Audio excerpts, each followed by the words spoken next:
ప్రణాళికలో భాగస్థులు, వారి ఆదర్శ జీవిత సాక్ష్యము నేటి స్త్రీలకు మార్గదర్శకం. సారా, రిబకా, రాహాబు, దెబోరా, రూతు, నయోమి విశ్వాస నిరీక్షణకు మాదిరి. నడుచుకుందాము వారి మార్గములో, క్రీస్తు సహపరిచారకులై సంఘ సేవలో సాగుతూ నడచిన వారి జీవితం ఈ తరముకే ఆదర్శం. బైబిల్లోని స్త్రీలు అను ఆధ్యాత్మిక కార్యక్రమంలో భాగంగా ఈ దినము మన మధ్యలో బెత్షెబా అను స్త్రీని గురించి బోరిల్లై సుకన్య గారు మనల్ని ధ్యానంలో నడిపించబోతా ఉన్నారు. మనం విని దీవించబడదాం. యేసుక్రీస్తు నామమున గ్రేస్ రేడియో ప్రేక్షకులకు అందరికీ శుభములు, వందనాలు చెల్లిస్తున్నానండి. మనం గత కొన్ని రోజుల నుంచి ఉమెన్ ఇన్ ద బైబిల్ ధ్యానం చేస్తూ ఉంటున్నాము. బైబిల్లో ఉన్నటువంటి స్త్రీలను గురించి. నేను ఇదివరకే మత్తయి సువార్త 1వ అధ్యాయము 1 నుంచి 16 వచనాల వరకు ఉండేటటువంటి స్త్రీలను గురించి ధ్యానం చేస్తూ తామారును గురించి నేను వివరించి ఉంటున్నాను. అదే యేసుక్రీస్తు వంశావళిలోని ఇంకొక స్త్రీని గురించి మనం ఈరోజు ధ్యానం చేద్దాం. ఆమె 6వ వచనంలో, మత్తయి సువార్త 1వ అధ్యాయం 6వ వచనంలో ఊరియా భార్యగా ఉండిన ఆమె యందు అని ఉంది. ఊరియా భార్య అంటే ఇక్కడ అసలైనటువంటి ఉమెన్ నేము రాయబడలేదు. ఈమె అనామికగా మత్తయి సువార్తికుడు ఆమెను చెప్తున్నాడు. అంటే ఎందుకు అలా చెప్పిండొచ్చును అని మనం ఒకసారి ఆలోచించినట్లయితే, స్త్రీలకు ప్రత్యేకమైనటువంటి గుర్తింపు ఆ కాలంలో లేదు. మన దేశంలో అంతగానో ఆ సాంప్రదాయం లేదు, కానీ విదేశాల్లో మాత్రము తండ్రి పేరు మీదుగానో భర్త పేరు మీదుగానో వాళ్ళను పిలుస్తారు. ఉదాహరణకు మిస్ జాన్ అన్నామనుకోండి, అప్పుడు ఆమె జాన్ గారి కుమార్తె అని అర్థము. మిసెస్ జాన్ అన్నామనుకోండి, అప్పుడు జాన్ గారి భార్య అని అర్థాన్ని తీసుకోవచ్చు. ఇక్కడ ఈ యేసుక్రీస్తు వంశావళిలో పేర్కొనబడినటువంటి 5 స్త్రీలలో 4 స్త్రీలు అన్యులే. చూడండి, తామారు కనానీయురాలు, రాహాబు కూడా కనానీయురాలు, రూతు మోయాబీయురాలు, బత్షెబా హిత్తీయురాలు, ఉరియా భార్య అయినటువంటి బత్షెబా హిత్తీయురాలు. ఒక కన్య మరియ మాత్రమే ఆమె యూదురాలుగా పరిశుద్ధ గ్రంథంలో లిఖించబడి ఉంది. అన్య స్త్రీలను కూడా ప్రభువు తన ప్రణాళికలో వాడుకుంటాడు అనేది మనం ఇక్కడ అర్థం చేసుకోవాలి. బత్షెబాను గురించి, అంటే ఊరియా భార్య పేరు బత్షెబాను గురించి, ఆమె ద్వారా మనం ఏమి నేర్చుకోవాలి అనేటటువంటి ఆత్మీయ సత్యాలను ఈరోజు మనము ధ్యానం చేద్దాము.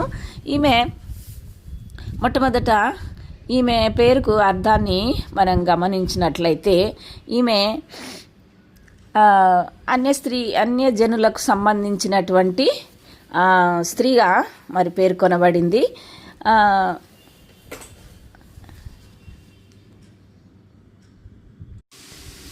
ఈమె పేరుకు అర్థాన్ని మనం గమనించినట్లయితే, ఈమె వాగ్దాన పుత్రిక అని అర్థాన్ని చెప్పుకోవచ్చు. ఈమె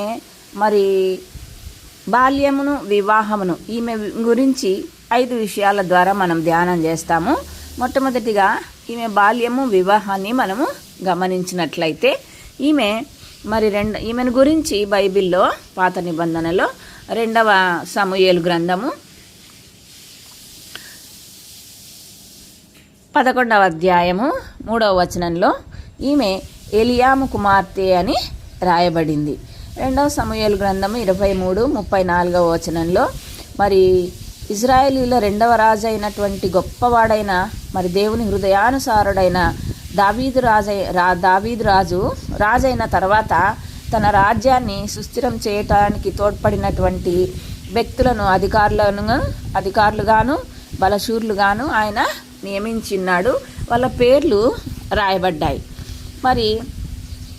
బత్షెబా ఎవరి కుమార్తె అని రాయబడిందంటే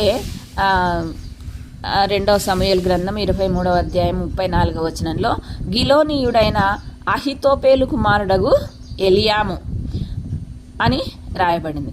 సో అహితోపేలు మనవరాలు ఎలియాము యొక్క కుమార్తె అని ఈ బత్షెబాను గురించి రాయబడింది.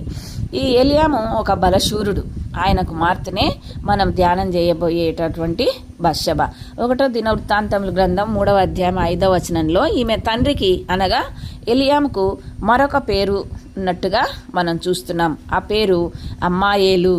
అక్కడ 1 దినవృత్తాంతముల గ్రంథం 3వ అధ్యాయం 5వ వచనంలో అమ్మాయేలు కుమార్తె బత్షెబ అని రాయబడింది. సో ఎలియాముకు అమ్మాయేలు అని మరి ఒక పేరుకు కూడా ఉంది. అయితే ఈమెను హిత్తీయుడగు ఊరియా మొట్టమొదట వివాహం అన్నట్టుగా పరిశుద్ధ గ్రంథంలో రాయబడింది. ఈమె తండ్రి ఎలియాము అహితోపేలు కుమారుడు అనుకున్నాం కదా.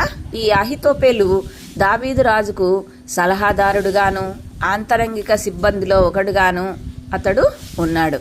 అతని కుమారుడైనటువంటి ఎలియాముకు మరి దావీదు ఆస్థానంలో వీరుడిగా మనము చూడవచ్చు.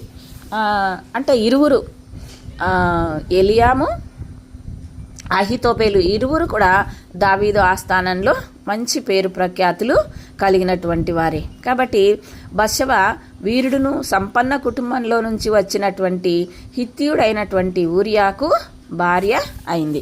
అంటే ఆమె తండ్రి వీరుడు, ఆమె తాతగారు వీరుడు, ఆమె భర్త కూడా దావీదు సైన్యంలో మహానమ్మకమైనటువంటి సాక్షిగా వీరుడిగా మనము చూడవచ్చు. దావీదు రాజు సైన్యంలో ప్రసిద్ధి పొందిన సమర్థత కలిగిన ప్రభుభక్తి కలిగినటువంటి యువకుడే బత్షెబ భర్త అయినటువంటి ఊరియా. మరి ఈయన చాలా సంపన్న కుటుంబం నుండి వచ్చినాడని గ్రంథంలో రాయబడింది. ఈమె జీవితాన్ని మనం గమనించినట్లయితే ఈమె సుసంపన్నంగా సుఖంగా తన భర్తతో మరి సంసారం కొనసాగిస్తూ ఉండగా ఆమె జీవితంలో చూడండి మరి రెండవ అంశంగా బత్షెబ జీవితంలో జరిగిన అనుకోనని అనర్థము. ఇది రెండవ అంశము. మొదటి అంశము ఆమె బాల్యము వివాహాన్ని గురించి చూసినాం. ఆమె ధనవంతుల కుటుంబం నుంచి వచ్చింది. అహితోపేలు ఎలియాము కుమార్తె, అహితోపేలు మనవరాలు, ఊరియా భార్య అనేది మనము గమనించవచ్చు. మరి బత్షెబ జీవితంలో జరిగినటువంటి అనుకోనని అనర్థం ఏందబ్బా అని మనం ఒకసారి గమనించినట్లయితే 2వ సమూయేలు గ్రంథము 11వ అధ్యాయము 1 నుంచి గమనించినట్లయితే అది వసంత ఋతువు. మరి రాజులు యుద్ధానికి బయలుదేరే కాలం. ఇజ్రాయేలీల రాజైనటువంటి దావీదు తన సైన్యాన్ని మరి అధిపతి అయినటువంటి యోవాబు ఆధ్వర్యంలో మరి అమ్మోనీయులతో యుద్ధం చేయటానికి అందరినీ పంపుతాడు. ఆయన మాత్రం వెళ్లకుండా ఇంట్లోనే ఉంటాడు. అది ఒకరోజు సాయంకాలము సమయంలో బత్షెబ స్నానం ఆచరిస్తూ ఉండగా రాజనగరి మిద్దె మీద నడుచుచూ దావీదు బత్షెబను చూస్తాడు. ఆమె మహాసౌందర్య రాశి. ఆమె సౌందర్యానికి ముగ్ధుడై ఆమె వివరాలను కనుక్కోమని తన సేవకులకు ఆజ్ఞాపిస్తాడు. వాళ్ళు ఉన్నది ఉన్నట్లుగా చెప్తారు. మన సైన్యంలో మన సలహాదారుగా ఉండేటటువంటి అహితోపేలు మనవరాలు ఎలియాము అమ్మాయేలు అనేటటువంటి ఆయనకు కూతురు, మరి ఊరియాకు భార్య అని వాళ్ళు చెప్తారు. చెప్పినప్పుడు ఆ రాజు ఆ సేవకులతో ఆమెను పిలిపించుకుంటాడు. పిలిపించుకొని ఆమెతో శయనించి పాపాన్ని చేస్తాడు. పాపము ఆమె రాజు ఆజ్ఞ కాబట్టి ఆమె వెళ్ళక తప్పింది కాదు. రాజాజ్ఞను మనము ధిక్కరిస్తే ఇమీడియట్గా వాళ్ళకు ఉరిశిక్ష పడే అవకాశం కూడా ఉంది. కాబట్టి ఆమె గమ్మున రాజు దగ్గరకు వచ్చి మరి అతనితో పాపం చేసిన తర్వాత ఆమె తన అపవిత్రతను కడుక్కొని తన ఇంటికి వెళ్ళింది. లేవియాకాండం 20వ అధ్యాయం 10వ వచనంలో పరుని భార్యతో వ్యభిచరించిన వానికి ఆ స్త్రీకిని మరణశిక్ష విధించాలి అని మోషే ద్వారా దేవుడు ఒక ఆజ్ఞను ఇచ్చినాడు. ఆ ఆజ్ఞను వాళ్ళు ఇరువురు కూడా ఎరిగి ఉండవచ్చు. దావీదు మహారాజు ఇంకా బాగా ఎరిగి ఉండవచ్చు. అయినా కానీ ఆ యొక్క మోహానికి వాళ్ళు బలైపోయి మరి అక్కడ పాపం చేసినట్టుగా మనము గమనిస్తున్నాం. ఫలితంగా బత్షెబ గర్భవతి అయింది.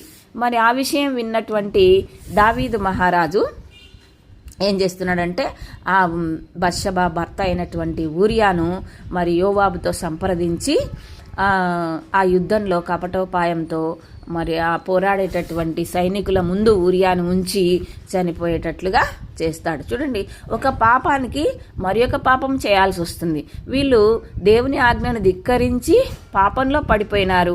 ఆ పాపాన్ని దాచిపెట్టుకోవడానికి మరి నరహత్య పాపాన్ని కూడా దావీదు గారు చేయాల్సిన పరిస్థితి వచ్చింది. మరి ఈ అనుకోని సంఘటన ద్వారా మరి ఆమె జీవితంలో లేవలేని పరిస్థితికి ఆమె వచ్చేసింది. అయితే ఆమె ఏమాత్రము భయపడకుండా దేవుని సన్నిధిలో పశ్చాత్తాపపడిన బత్షెబగా మనము చూడొచ్చు. మూడవ అంశంగా పశ్చాత్తాపపడిన బత్షెబ. మొదటిది ఆమె బాల్యం వివాహము చూసాము. రెండవది ఆమె జీవితంలో జరిగిన అనుకోనని అవాంతరము లేదా అనుకోనని అనర్థాన్ని మనం చూసాము. ఇప్పుడు పశ్చాత్తాపపడిన బత్షెబ. 2వ సమూయేలు గ్రంథం 11వ అధ్యాయం 26వ వచనంలో ఊరియా భార్య బత్షెబ తన భర్తయగు ఊరియా హతమైన సంగతిని విని ఆమె అంగలార్చింది.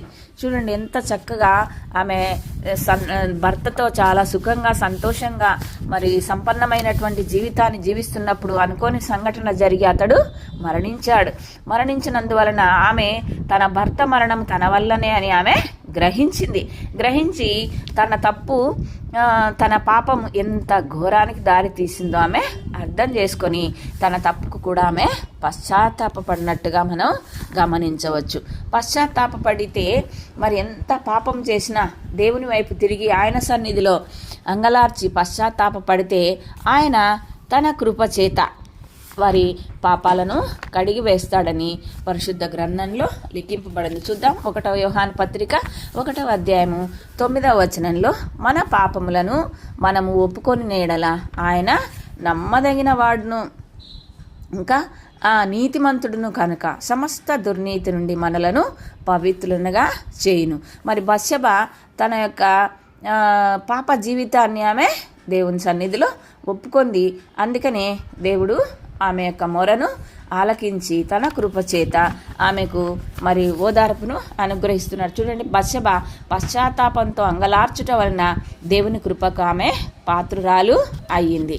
2వ సమూయేలు గ్రంథం 11వ అధ్యాయము 27వ వచనాన్ని మనం ఒకసారి గమనించినట్లయితే అంగలార్పు కాలము తీరిన తర్వాత ఆమె దగ్గరికి దావీదు తన దూతలను పంపి ఆమెను తన నగరికి తెప్పించుకుంటే ఆమె అతనికి భార్య అయింది.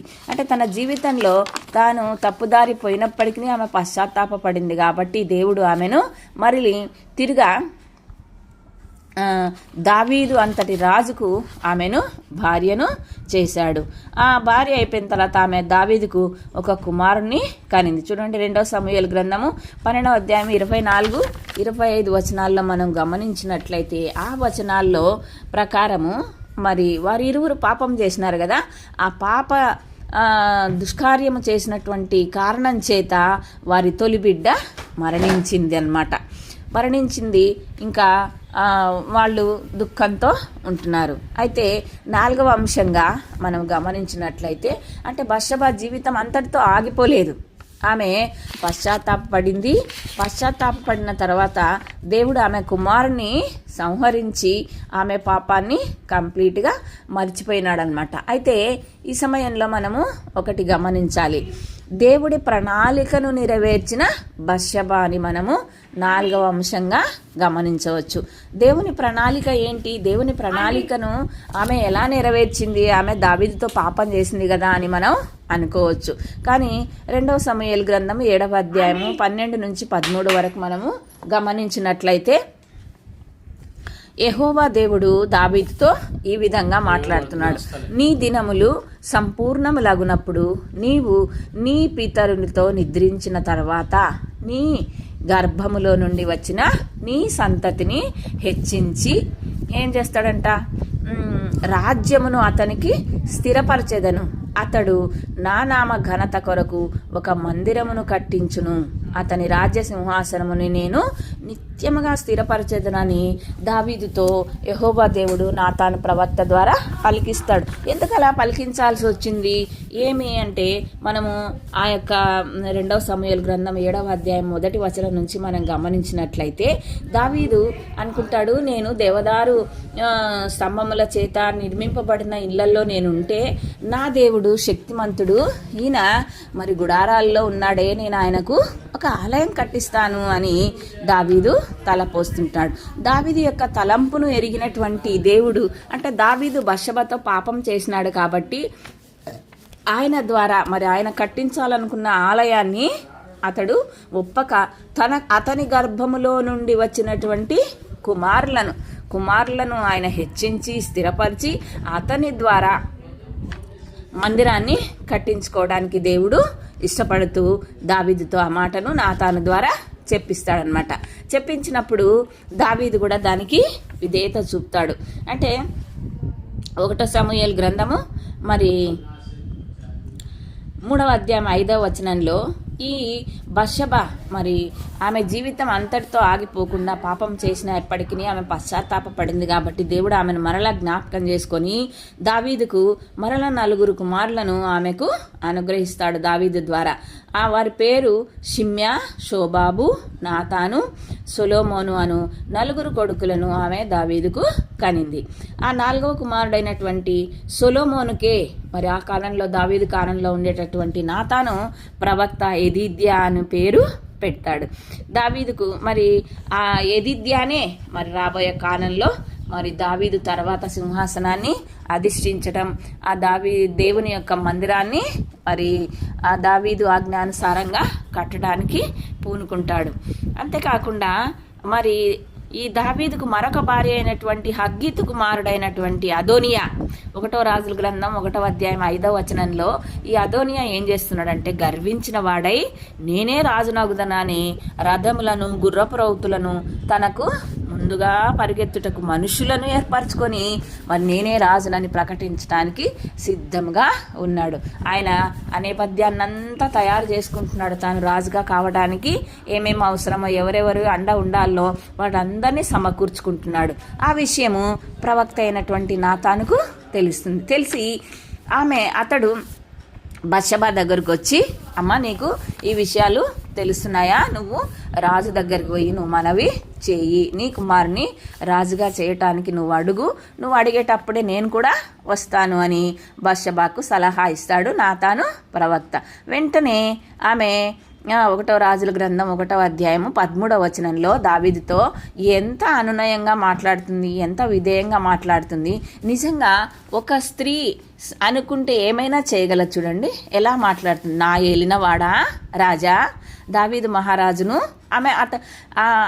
అతడు ఆమె భర్త అయినప్పటికీ ఏలినవాడా రాజా, అవశ్యముగా నీ కుమారుడైన సొలొమోను నా వెనుక ఏలువాడై సింహాసనం మీద ఆసీనుడగునని నీ సేవకురాలనైన నాకు నీవు ప్రమాణపూర్వకంగా సెలవిచ్చితివే అని ఆమె అనునయంగా దావీదు మహారాజును అడుగుతుంది. నీ సేవకురాలనైనా నాకు అంటుంది. అంటే అక్కడ ఆమె ఎంతగానో తగ్గించుకుంది. చూడండి, నిజంగా ఆమె జీవితంలో ప్రమేయమే లేకుండా అనుకోని సంఘటన జరగటానికి దావీదే కారకుడు. అయినప్పటికీ దావీదుకు ఆమె విధేయత చూపింది. అంతకుముందు తన భర్త అయిన ఉరియాకు విధేయత చూపింది. ఇప్పుడు బలవంతంగా తీసుకొచ్చినటువంటి దావీదుకు కూడా ఆమె విధేయత చూపించి, నీ సేవకురాలనైనా నాకు నీవు ప్రమాణపూర్వకంగా సెలవిచ్చితివే అని అనునయపూర్వకంగా విధేయంగా జ్ఞానయుక్తంగా అడిగింది. అప్పుడు దావీదు కూడా ఏం చేస్తాడంటే 1వ రాజుల గ్రంథము 1వ అధ్యాయం 35వ వచనంలో అతనిని తన తదనంతరము సొలొమోనును రాజుగా ప్రకటించి మరి 1వ రాజుల గ్రంథం 1వ అధ్యాయం 45వ వచనంలో సొలొమోనుకు పట్టాభిషేకం చేస్తాడు. మరి ఇక్కడ బత్షెబ మనం గమనించినట్లయితే ఆమె ఒక అమాయకురాలిగా, ఒక సంపన్నమైనటువంటి వ్యక్తిగా, ఒక అందగత్తెగా మనం గమనించినాం కదా. అయినప్పటికీ ఆమె ప్రవక్త మాటను వినిన సాధ్విగా మనము గమనించవచ్చు. ప్రవక్త మాటను వినడమే కాకుండా తన కుమారుని రాజుగా చేయుటకు జ్ఞానము గల తల్లిగా ఆమె మనకు కనపడుతుంది. ఎంత జ్ఞానంగా విధేయంగా, ఏం దావీదు మహారాజుతో పోట్లాడలేదు, అదోనియా రాజు అవుతుంటే నువ్వు చూస్తూ ఊరుకుంటావా అని ఎదురు మాట్లాడలేదు. ఆమె వినయంగా నీ సేవకురాలికి నాకు మాట ఇచ్చినావు కదా అని ఆమె ఎంతో జ్ఞానయుక్తంగా మాట్లాడి తన కుమారుని దావీదు తర్వాత ఇజ్రాయేలు రాజ్యానికి రాజుగా ఆమె తయారు చేసినట్టుగా మనము గమనించవచ్చు. అంతేకాకుండా లూకాసు వార్త 3వ అధ్యాయం 31వ వచనంలో ఈ నాతాను అంటే ఈ బషబాకు 4 కొడుకులు కదా, ఆ 4 కొడుకుల్లో షిమ్యా, షోబాబు, నాతాను, సొలొమోను 4వ కుమారుడు. ఆల్రెడీ ఒక కొడుకు చనిపోయినాడు కదా. ఈ 3వ కుమారుడైనటువంటి ఈ నాతానును లూకాసు వార్తికుడు ఏమని చెప్తున్నాడంటే, మరి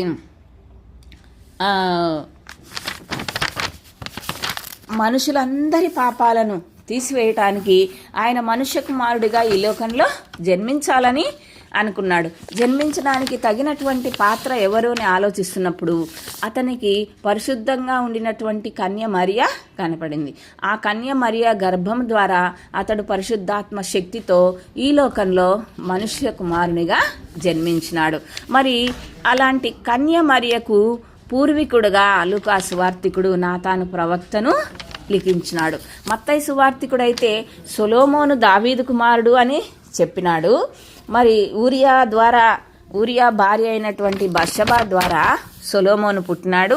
ఆ సొలొమోను సంతానంలోనే నెక్స్ట్ జనరేషను మరి మనుష్య కుమారుడు యేసుప్రభుల వారు జన్మించినాడని 16వ వచనంలో మత్తయి సువార్త 1వ అధ్యాయము 16వ వచనంలో మనం గమనించవచ్చు. అయితే ఇక్కడ మనం గమనించాల్సింది నాతాను కూడా ఆయన ప్రణాళికలో ఒక భాగమే. మరి సొలొమోను కూడా మరి ఆయన దేవుని యొక్క ప్రణాళిక ప్రకారము ఏర్పరచబడినటువంటి ఆ దేవాలయాన్ని నిర్మించడానికి ఎన్నుకున్నటువంటి వ్యక్తి.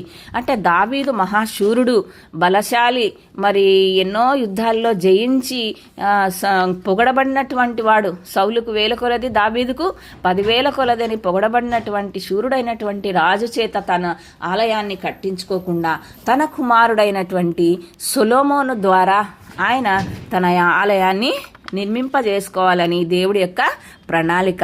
ఆ ప్రణాళికలో మరి బషబా వాడబడుతుంది. బషబాను మరి దావీదు మహారాజు ఆ స్నానం ఆచరించేటప్పుడు చూడకపోతే ఆమె ఇతనికి పరిచయం అయ్యేది కాదు. ఆమె గర్భం ద్వారా వచ్చినటువంటి సొలొమోను ఈ యొక్క దేవాలయాన్ని, ప్రపంచంలోనే ప్రసిద్ధిగాంచినటువంటి క్రైస్తవుల దేవాలయమైనటువంటి యెరూషలేమును కట్టించటానికి మరి సొలొమోనును దేవుడు నిర్ణయించుకున్నాడు. సొలొమోను ఎటువంటి వాడో మన అందరికీ తెలుసు. మహాజ్ఞాని, వీరుడు. మరి బైబిల్లో ఎన్నో సామెతలు రాసినాడు ఆయన, ఎన్నో కీర్తనలు కూడా రాసినాడు. మరి ఆయన అంత గొప్ప జ్ఞాని. 12వ అధ్యాయంలో మనం గమనించినట్లయితే షిబా దేశపు రాణి వచ్చి, సొలొమోను మహారాజా, నీ గురించి ఇతరులు చెప్పినప్పుడు నేను అతిశయమేమో అనుకున్నాను, కానీ వాళ్ళు చెప్పినది ఎంతో తక్కువ, అంతకంటే దేవుడు నిన్ను హెచ్చించినాడు అని ఆయనను గురించిన సాక్ష్యం ఆమె ఇస్తా ఉంది. అంటే అంత గొప్ప వ్యక్తికి బషబా తల్లి అయింది. ఎంత ధన్యత కదండి. నిజంగా అంత గొప్ప వ్యక్తిగా సొలొమోను ఎలా మారింటాడు? ఆ తల్లి యొక్క పెంపుదలలోనే కదా. తల్లి పాత్ర ఎక్కువ ఉంటుంది కదా పిల్లల పెంపుదలలో.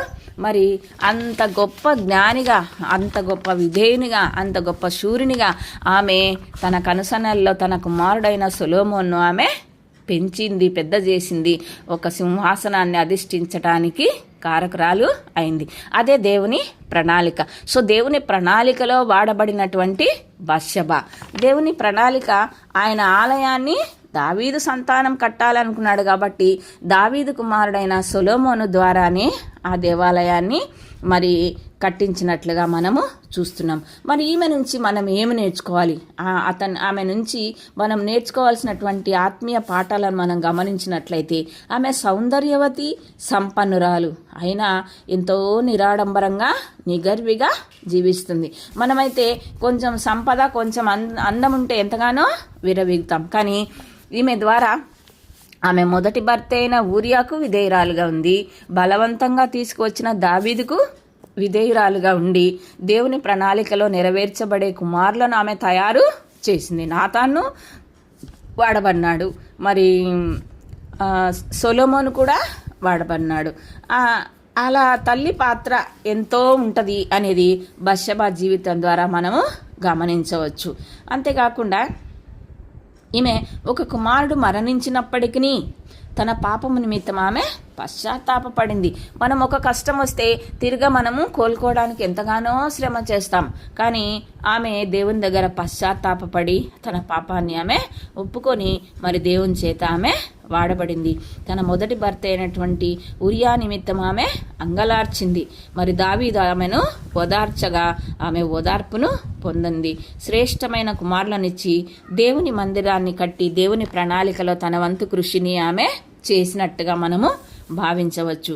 వివేకవంతుడు, మహాజ్ఞాని, సుసంపన్నుడైనటువంటి కుమారుని ఆమె తీర్చిదిద్దినట్టుగా మనం కూడా మన కుమారులను, మన కుమార్తెలను, మన సంతానాన్ని తీర్చిదిద్దబద్దులమై ఉంటున్నాము. అంతేకాకుండా ఇశ్రాయేలీయులను పరిపాలించే గొప్ప రాజును ఆమె అందివ్వగలిగింది. మన సంతానాన్ని కూడా దేవుడు మరి మనం అడుగు వాటికంటేనూ ఊహించు వాటికంటేనూ అత్యధికంగా అనుగ్రహించటానికైనా సమర్థుడుగా ఉంటున్నాడు. కాబట్టి మనం కూడా మన సంతానాన్ని ఆ విధంగా పెంచబద్దులమై ఉంటున్నాము. మత్తయి సువార్తలో ఆమె అనామికగా, అంటే మరి పేరు లేని దానిగా ఉరియా భార్యగా రచింపబడినప్పటికీ బత్షెబా అనే పేరే ఆమెకు కనపడదు కదా మత్తయి సువార్తలో. కానీ ఆమె ధన్యురాలు అని మనం ఇన్ని అంశాల ద్వారా గమనించవచ్చు. ఆమె బాల్యము, వివాహ జీవితాన్ని మనం గమనించినాము. ఆమె యొక్క జీవితంలో జరిగిన అనుకోని అనర్థాన్ని మనం గమనించినాము. ఆమె పశ్చాత్తాపడిన విధానాన్ని మనము గమనించినాము. దేవుని ప్రణాళికలో ఆమె వాడబడి దేవుని ప్రణాళికను నెరవేర్చిన దానిగా బత్షెబాను మనము చూస్తుంటున్నాం. మరి దేవుని ప్రణాళిక మనకు కూడా, ప్రతి ఒక్కరికి కూడా, నేను మరి తామారును చెప్పినప్పుడే దేవుడు ప్రతి ఒక్కరి పట్ల ప్రణాళిక కలిగి ఉంటారు. మేమెంతలే ఆడవాళ్ళము, దీనులము, అయోగ్యులము అని మనము అనుకోకూడదు. ప్రతి ఒక్కరి పట్ల ఆయన ఒక ప్రణాళికను కలిగి ఉంటాడు. తన కోసం వాడుకోవాలని ఆయన ఇష్టపడుతూ ఉంటాడు. నిజంగా ఆయన దీనిలోనే ఎక్కువగా వాడుకుంటాడని గ్రంథంలో రాయబడింది. ఎట్లా పామరులను ఆయన ఎన్నుకొని మొట్టమొదట జ్ఞానులకే తన జన్మ వార్తను తెలిపినట్టుగా, పండితులను విడిచిపెట్టి అజ్ఞానులు, ఆ పామరులైనటువంటి జ్ఞానుల ద్వారా తన సువార్తను ఆయన ప్రకటింపజేసుకున్నాడు. మనం కూడా ఏ యోగ్యత లేనటువంటి మనల్ని దేవుడు వాడుకోవాలని ఆశిస్తుంటాడు. అప్పుడు మనము ఆయన ప్రణాళికను నెరవేర్చే వారముగా, ఆయన ప్రణాళికను నెరవేర్చడానికి అర్హమైనటువంటి బిడ్డలను పెంచడంలో మనం కూడా ప్రముఖ పాత్ర వహించాలి. ఆయన అంటున్నాడంటే, మీరు నన్ను అడగండి నేను మీకు ఇస్తాను అంటున్నాడు. మనం ఏమని అడగాలి? మన పిల్లలను, మన అభివృద్ధిని మనం కాదు అడగాల్సింది. ప్రభా, కొన్ని ఆత్మలైనను నీ సన్నిధిలో చూపించటానికి నాకు అవకాశం అనుగ్రహించు అని దేవుణ్ణి ప్రార్థించే వారంగా ఉండాలి. ఆయన ప్రణాళిక ఏమి? ప్రతి ఒక్కరు పరలోక రాజ్యంలో ప్రవేశించాలి. ఒక్క బిడ్డ నశించుట ఆయనకు ఇష్టం లేదు. ఒక్క బిడ్డ రక్షింపబడితే అక్కడ దేవదూతలు అందరూ సంతోషపడతారంట. రోమా పత్రికలో రాయబడింది. అక్కడ దేవదూతలు తొంగి చూస్తూ ఉంటారంట, ఏ బిడ్డ రక్షింపబడుతుంది, ఏ బిడ్డ ప్రయాసపడుతుంది అని. మరి దేవుడు మరి కీర్తనల గ్రంథంలో నరులందరినీ దృష్టించుతున్నాడు. నిన్ను నన్ను కూడా ఆయన చూస్తున్నాడు. బత్షెబాను తన ప్రణాళికలో వాడుకున్నటువంటి దేవుడు నిన్ను నన్ను కూడా తన ప్రణాళికలో వాడుకుంటాడు. కాబట్టి ఆయన ఉద్దేశాన్ని మనం నెరవేర్చే వారంగా ఉండాలి. ఒక్క బిడ్డ నశించడం ఆయనకి ఇష్టం లేదు అంటే ఆ బిడ్డలను దేవుని సన్నిధికి తేవడానికి మనం మార్గదర్శకమైనటువంటి జీవితాన్ని జీవించాలి. మన ప్రవర్తన, మన మాట, మన వేషము, మన సహాయం చేసే గుణము, మన ప్రార్థనా జీవితము, మనము యేసుప్రభు కలిగినటువంటి దయ, కనికరము మనం కూడా కలిగి ఉండాలి. మరి ఆయన లోకమునకు వెలుగుగా ఈ లోకానికి వచ్చాడు. ఆయన బిడ్డలమైనటువంటి మనం కూడా ఆయన వెలుగును పొందుకొని ఇతరులకు ఆ వెలుగును మనం ప్రసాదించే వారంగా ఉండాలి. ప్రతి ఒక్కరు, ఇంకా మన దేశంలో మరి ప్రపంచమంతా సృష్టికర్త అయినటువంటి దేవుడే యేసుప్రభుల వారు అని గుర్తించి స్తుతిస్తూ మరి క్రిస్మస్ని ఎంత గ్రాండ్గా చేసుకుంటారు విదేశాల్లో. మరి మన దేశంలో అయితే 3 కోటి దేవతలను పూజిస్తూ రాళ్లను, రప్పలను, మరి నోరు లేని జీవాలను వాళ్ళు పూజ చేస్తూ ఉంటున్నారు. మరి వారిని దేవుని సన్నిధికి తేవటానికి మనం విశేషంగా కృషి చేయాలి. మన ప్రవర్తనే వాళ్ళు మారటానికి అవకాశం అన్నమాట. మనము మంచిగా జీవిస్తూ ఉంటే మనల్ని ఎంతోమంది గమనిస్తూ ఉంటారు. వాళ్ళు కష్టాల్లో కూడా సంతోషంగా ఉంటారు. కష్టాలు మానవులకు రాక మానవులకు వస్తాయా అంటారు పెద్దవాళ్ళు. కష్టాలు వస్తాయి. ప్రభువు నమ్ముకున్నంత మాత్రాన కష్టాలు రావని కాదు. ప్రభువు నమ్ముకున్న వారికే ఎక్కువ. ఫలించిన వృక్షమునకే రాతి దెబ్బలు. మనం ఎప్పుడైతే విశ్వాసంలో స్థిరపడుతూ ఆయన సేవలో ముందుకు కొనసాగుతుంటామో సాతాను మనకు అనేకమైనటువంటి అడ్డంకులు, అనారోగ్యాలు, ఆర్థిక ఇబ్బందులు, కుటుంబ కలహాలు కలగజేస్తూ ఉంటుంది. ఇవన్నీ అశాశ్వతం. కానీ శాశ్వతమైన రాజ్యం కొరకు మనం ప్రయాసపడే వాళ్ళముగా ఉండాలి. ఆ రాజ్యము నిత్య రాజ్యం. అక్కడ సత్య సమాధానము ఉంటుంది, నిత్య సంతోషము ఉంటుంది. ఆ బంగారు వీధులలో మనం చేరాలి. మన దేశస్థులు, మన సహోదరులు, మన పొరుగువారు చేరాలని మనము ఆశపడే వారముగా ఉండాలి. వారిని దేవుని వద్దకు తేవటానికి మనం అనువైనటువంటి జీవితాన్ని జీవించే వారముగా ఉండాలి. ఒక మందిరంలో మాత్రమే మనం పరిశుద్ధంగా ఉండడం కాదు, మనం ఎక్కడ పోయినా ప్రభు బిడ్డలు ఈ విధంగా ఉంటారు అనేటటువంటి సాక్ష్యాన్ని మనము పొందుకునే వారంగా ఉండాలి. మన డ్యూటీలలో, మన ఇరుగు పొరుగు వారి దగ్గర మనం ప్రభువును ప్రకటించే వారంగా ఉండాలి. అట్లా ప్రకటిస్తే వారు ఖచ్చితంగా ప్రభువును నమ్ముకుంటారు, ఆకర్షింపబడతారు, దేవుణ్ణి తెలుసుకొని ఆయనను ఆరాధించడానికి ముందుకు వస్తారు. అప్పుడు మనం స్వార్థ సేవ చేసినట్టే మైకులు పట్టుకొని మనం చెప్పాల్సిన అవసరం లేదు. మన మాటనే, మన పలకరింపే, మనం ఎలా ఉంటున్నామో మనల్ని మనము పరిశీలించుకోవాలి. మనం ఆయన ప్రణాళికను ప్రతి ఒక్కరూ రక్షింపబడాలి ఆయన కోరుతా ఉంటే, మరి అంత్యకాలంలో, అపాయకరమైన కాలంలో ఇంకా ఎంతోమంది ఆయనను గుర్తెరగక మరి క్రైస్తవులు అంటేనే అసహించుకుంటూ మరి హింస చేయడానికి, చర్చిలు కూలదోయడానికి వాళ్ళు ప్రయత్నం చేస్తున్నారు. మరి వారి హృదయాలను మరి దేవుని వైపు మళ్లించాలి అంటే ముఖ్యంగా మనమే మార్గదర్శకత్వమైన జీవితాన్ని జీవించాలి అనేది మరి బత్షెబా జీవితం ద్వారా మనము నేర్చుకోవాలి. బత్షెబా పాపం చేసినప్పటికీ దేవుడు ఆమెను మన్నించి ఆయన ప్రణాళికలో వాడుకున్నాడు. మనం కూడా పాపం చేస్తూ ఉంటాం. మనం పాపం చేయమని కాదు, మానవులం కదా, పాపం చేస్తూ ఉంటాం. కానీ దేవుడు నమ్మదగిన వాడు. మన కొరకు ఆయన నిత్యము విజ్ఞాపన చేస్తూ ఉంటాడు. కాబట్టి మనం మన ప్రవర్తనను కనిపెట్టుకొని అనేకులను ఆయన సన్నిధికి తేవటానికి ప్రయత్నం చేద్దాం. వాటి కృప ఆ దేవాది దేవుడు మనందరికీ అనుగ్రహించునుగాక. ఆమెన్.